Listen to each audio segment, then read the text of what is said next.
और first question है इसमें as it is short note लिखना है किसी भी दो टॉपिक पे। और टॉपिक क्या है? The falling tone and its function. Falling tone, raising और रेजिंग टोन दोनों पे काम किया हुआ है, आप देख सकते हैं। नेक्स्ट है अफिक्सेस, स्टेम्स और root, the consequences of standardisation. अब यहाँ पे जो कॉन्सिक्वेंसेज ऑफ स्टैंडर्डाइजेशन है इस पे भी पर्टिकुलर वीडियो अपलोड है, तो आप इसको देख सकते हैं कि किस तरीके से बना हुआ है। नेक्स्ट है आपका फोरग्राउंडिंग एज ए स्टाइलिस्टिक डिवाइस। तो इस तरह से जो बेसिकली अगर मैं एक मेजॉरिटी बोलूँ कि जो आपको शॉर्ट नोट में 4 टॉपिक्स मिलेंगे उनमें से कोई 2 करने रहेंगे, तो ऐसा है 100%, 90% आई कैन से दैट कि आपको वो 2 क्वेश्चंस आपको मेरी वीडियो से मिल जाएंगे आसानी से। नेक्स्ट है critically review Bloomfield contribution to structuralism. यहाँ पे स्ट्रक्चरलिज्म की बात की है और स्पेसिफाई कर दिया है कि वो ब्लूमफील्ड की बात कर रहे हैं। सी, इससे पहले जो एक अमेरिकन स्ट्रक्चरलिज्म की वीडियो मैंने अभी जल्दी में ही लेक्चर वीडियो अपलोड किया है 2 दिन पहले, उसमें हमने अमेरिकन स्ट्रक्चरलिज्म की बात की है। अमेरिकन स्ट्रक्चरलिज्म में ही ब्लूमफील्ड ने अपना कंट्रीब्यूशन दिया था। तो अगर आपको अमेरिकन स्ट्रक्चरलिज्म के भी पॉइंट याद रहते हैं एग्जाम में तो आप इसमें कोट कर सकते हैं। और प्लस में साइड बाय साइड थोड़ा सा ब्लूमफील्ड के बारे में भी हमने डिस्कस किया था स्ट्रक्चरलिज्म में। नेक्स्ट है क्वेश्चन थर्ड, इसका डिस्कस द वर्ड फॉर्मेशन। आप देख रहे हैं जो वर्ड फॉर्मेशन है ये अभी तक हमने जितने भी क्वेश्चन पेपर डिस्कस किए सब में ही आ रहा है word formation. It means word की वर्ड फॉर्मेशन पे क्वेश्चन आता ही है, अगर एक साल नहीं आया तो नेक्स्ट ईयर डेफिनेटली आता है। Describe any two in detail. अब जैसे मैंने बोला बैक जो आपका कंपाउंडिंग हो गया या बैक फॉर्मेशन हो गया, सफिक्स, प्रीफिक्स, लाइक ये सारे क्या हैं, इसी के तो पार्ट्स से हमारे कि किस तरह से वर्ड फॉर्मेशन होता है। तो किसी भी 2 को जो आपको बहुत अच्छे से आता है उनको इलाबोरेट कर दीजिएगा पेपर में। पहले तो जैसे मैंने बोला फ्लो चार्ट बनाना है, फ्लो चार्ट बना के जितने भी टाइप्स आपको याद है वर्ड फॉर्मेशन से वो सारा लिखिएगा, उनमें से किसी 2 को डिस्क्राइब कर दीजिए as per the question. Next question है आपका question number 4, describe the English consonant. अब देखिए इससे पहले वाले क्वेश्चन पेपर में हमसे वोवल पूछ लिया था, यहाँ पे कॉन्सोनेंट पूछ लिया है। तो मतलब जो एक है ना कि वोवल और कॉन्सोनेंट पढ़ना ही इंपॉर्टेंट टॉपिक है, तो आपको ये करना है। How it is different from vowel. तो जब आपने वोवल पढ़ लिया, आपने कॉन्सोनेंट की वीडियो से पढ़ लिया, तो आपको समझ में आ गया कि वोवल और कॉन्सोनेंट किस तरह से अलग है। या फिर सिर्फ आप अपना फोकस जो है वो कॉन्सोनेंट पे रखिए और वहाँ पे आपका एक तरफ जब यस होता है तो दूसरी तरफ डेफिनेटली कहीं ना कहीं वो नो में चलता है। नेक्स्ट क्वेश्चन है आपका difference between code switching and code mixing. इस क्वेश्चन के लिए मैं आपको कितनी बार बोलूँ कि इसको तो बिल्कुल ऐसा है कि होता है ना कि पी लो, that type of question it is.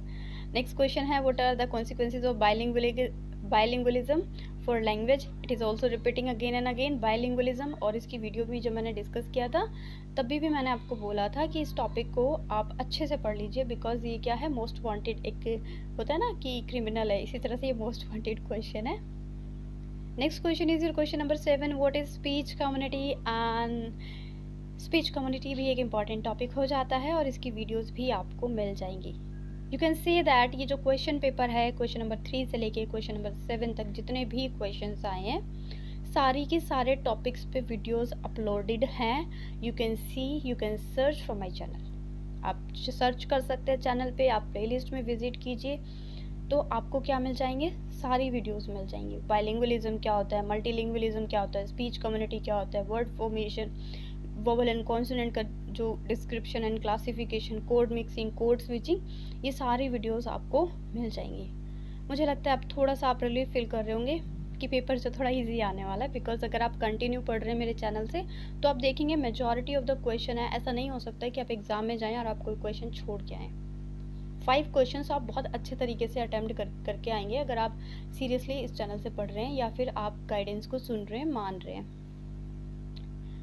Now, जो question the extensive use of an language to like English in the Indian context lead to negative attitude towards Indian language. अब देखिए ये ना एलेबोरेटिंग क्वेश्चन है कि आपको लैंग्वेज 1 पता है और लैंग्वेज 2 पता है। एज यू ऑल नो कि जो इंडिया है यहाँ पे लैंग्वेज 1 हमारी हिंदी है और लैंग्वेज 2 हमारी इंग्लिश है। तो क्वेश्चन में क्या पूछा है कि जो इंग्लिश है क्या उसकी वजह से नेगेटिव इफेक्ट पड़ रहे हैं हमारी इंडियन लैंग्वेज पे। अब ये क्वेश्चन ऐसा है, इसमें ऐसा नहीं कि आपको ये लिखना है कि नेगेटिव इफेक्ट पड़ रहे हैं या फिर पॉजिटिव इफेक्ट पड़ रहे हैं। ये क्वेश्चन पूछा है डू यू थिंक, क्या आप समझते हैं। अगर आप समझते हैं कि यस नेगेटिव इफेक्ट पड़ रहा है तो आप उसके पॉइंट्स लिख दीजिए, एक जनरल सा क्वेश्चन है। अगर आप समझते हैं नो, कोई भी इफेक्ट नहीं पड़ रहा है, ये हमारी इंग्लिश वोकैबुलरी को एनरिच कर रहा है, तो आप उसके पॉइंट्स लिख दीजिए। स्टार्टिंग कहाँ से करेंगे? लैंग्वेज से करेंगे। उसके बाद आप बताएंगे लैंग्वेज 1 जो आपकी मदर टंग होती है, नेटिव लैंग्वेज होती है। लैंग्वेज 2 की बात करेंगे जो आप एक्वायर करते हैं। यहाँ पे एग्जाम्पल देंगे एज पर द क्वेश्चन की जो लैंग्वेज 2 है दैट इज़ आर इंग्लिश, और ये इंग्लिश कॉन्टेक्स्ट में अगर आप फेवर में हैं तो उसके 4 पॉइंट्स लिख के अच्छे से इलेबोरेट कर दीजिए।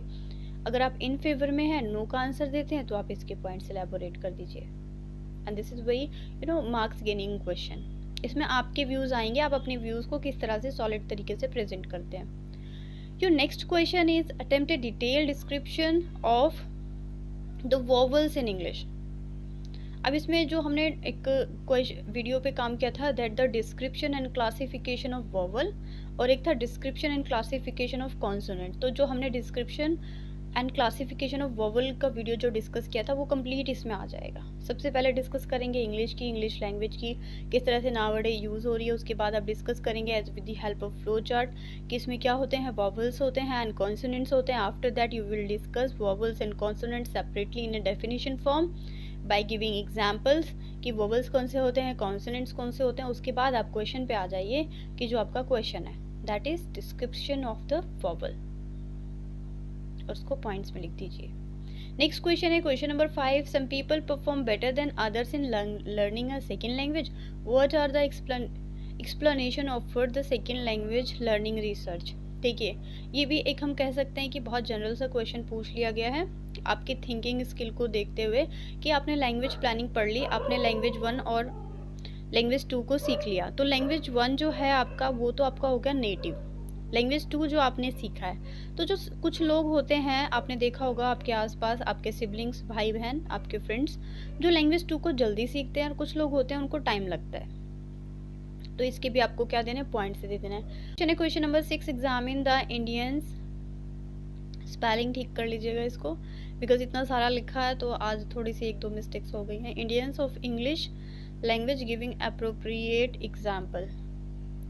इसमें जो इंडिया की इंग्लिश है उसको एग्जामिन करना है कि किस तरह से काम करती है। नेक्स्ट क्वेश्चन है what is the role of linguistic literary and criticism, और इस पे मैंने बोला था ये क्वेश्चन अक्सर रिपीट करता ही है, कभी दिसंबर में कभी जून के बैच में, तो यहाँ पे भी पूछा गया है 20 मार्क्स में आपका। और अभी मुझे लगता है